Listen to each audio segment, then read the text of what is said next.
Hey yo, this is a story Hollywood couldn't script. Filled with beef, bullet holes, getting blackballed, and the biggest debut in hip-hop ever. I mean, this was the perfect storm of controversy, circumstances, and the right character to kick in the door.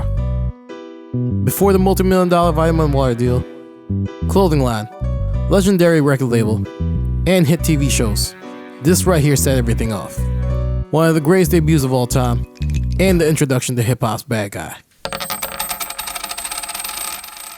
So, what's the appeal? Curtis James Jackson III, better known as 50 Cent, was raised in the notorious Southside Jamaica, Queens. Losing his mother at an early age, loss and survival were things that were ingrained early in his way of life. Starting off in the streets hustling, and then transitioning to the music, the come-up was nothing short of a grind. Starting off working under Jam Master Jay, then later a deal with Columbia Records for his tentative debut, Power of the Dollar. 50 had to endure the slow process of the music industry, trying to carve a place for himself, while still having to hustle on the streets to provide for his newly born son.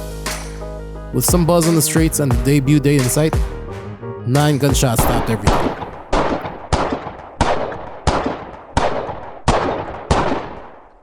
Now, not only fighting for his life, he also had to deal with scared music execs who wanted nothing to do with the potential violence that came with dealing with 50 Cent. Seemingly out of options, he used the street hustle mentality towards the music, and ushered in the modern era of mixtapes, creating a buzz only seen once. All this led to a deal with Eminem and Dr. Dre, and from there, and 9 million plus records sold there, the rest, they say, is history. But again, what's the appeal? See, the highest selling debut with everyone in their miles down isn't something that just happens. But how did it?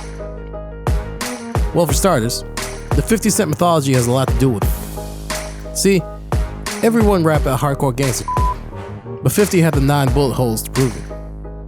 This here was a man embroiled in real street life situations, who not only survived, but seemed to revel in the idea of being so close to death that he purposely antagonized those who were after him.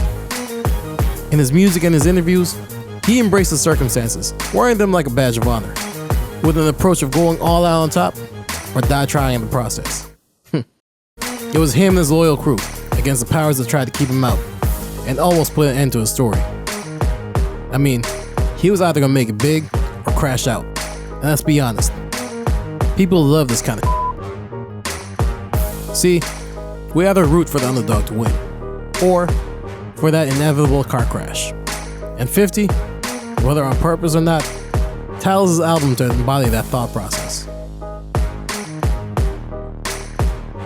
On the flip side, the controversy that came with 50 Cent was intoxicating. He was no stranger to embracing it. I mean, he started off his rap career with the record How to Rob, detailing exactly how he was going to stick up every rapper in the industry, no matter the rep or status. Fast forward to 03, and the sheer idea of 50 going at the biggest artist and label in rap at the time, and seemingly winning, made for some compelling all the way to the lead up of the album. The talks about jabs and diss records on mixtapes and street singles had people taking sides. With 50's me against the world all out mentality, he drew comparisons to a past great who had a similar approach. And, for better or for worse, people really love the controversy attached to things like beef. Cause secretly, folks love to root for the bad guy. And this album here was the intro to hip-hop's bad guy. Musically, it was just track after track of bangers hitting you right over the head. With all the anticipation in the world, 50 made sure not to miss. The production and songwriting were top-notch, with melodies and hooks that branded itself into your head. 50 knew how to craft hit songs, weaving effortlessly through each beat, while dropping such venomous lyrics. With the mixtapes already creating the anticipation for what was to come, the lead single In the Club made this all inevitable. I mean, you couldn't run from it, as everyone's car, headphones, and stereos were blasting that hypnotic intro. Go, go, go, go, go, go. The follow-up singles were just as crazy, and showed versatility while still being unmistakably 50 Cent. I mean, yo, personally, folks I knew who didn't listen to rap had a copy of Get Rich or Die Trying. I saw 12-year-olds who sang Many Men like they'd been through some and people were actually out to get them. It's something that, if you weren't there, you missed out and you probably wouldn't get it.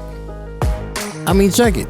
25 plus years later, and he's on a sold-out world tour for this album. Think about that. In the end, 50 Cent represented change. At a time where the mainstream rap was going the more pop route, Get Rich or Die Tryin signaled the shift in the culture, and you just had to be down. We ain't never gonna see this type of thing ever again. I mean, the hype, anticipation, and impact one album created. And of course, the bad guy winning in the end. Anyways, until next time. Peace.